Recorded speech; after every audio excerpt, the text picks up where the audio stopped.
নতুন বাংলাদেশ বিনির্মাণে সবাইকে ঐক্যবদ্ধ থাকার আহ্বান জানিয়েছেন চেতনায় বাংলাদেশ সংগঠনের প্রতিষ্ঠাতা সভাপতি ইঞ্জিনিয়ার ফয়সাল সালাম সাগর।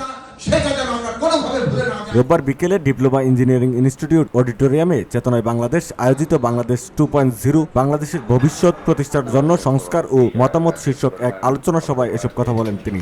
এই জাস্ট বাংলাদেশে আমাদের ইয়াং জেনারেশন যারা ইনভলভ আছে, স্পেশালি তরুণ প্রজন্ম যারা আছে, এদেরকে লিডারশিপ এস্টাবলিশ করতে হলে আমাদের একটা গাইডলাইন দরকার। যে গাইডলাইনে আমরা এগিয়ে যাব।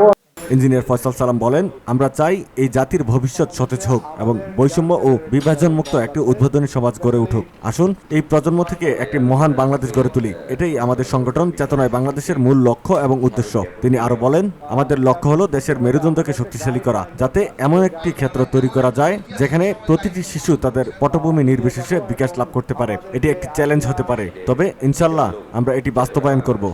আমরা কিন্তু ফিউচার বাংলাদেশ যেভাবে আমরা এস্টাবলিশ করতে চাচ্ছি সেভাবে আমরা করতে পারবো না। সো বিকজ অফ দ্যাট আমাদের চেতনা বাংলাদেশ বেসিক্যালি একটা নন পলিটিক্যাল সোশ্যাল অর্গানাইজেশন, যেখানে আমরা সোশ্যাল অ্যাক্টিভিটিস, স্পোর্টস অ্যাক্টিভিটিস এবং আদার অ্যাক্টিভিটিস করে যাচ্ছি।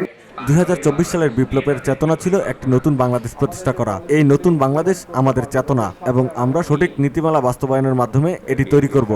এই 24-এর আন্দোলনের কি দেখতে পারলাম যে অনেকে বলেছে এখানে আমরা সবাই ঐক্যবদ্ধ ছিলাম। হ্যাঁ, ঠিক আছে, সবাই ঐক্যবদ্ধ ছিলাম, কিন্তু এই ঐক্যবদ্ধতা আমরা কতদিন ধরে রাখতে পারবো? This is the main mission.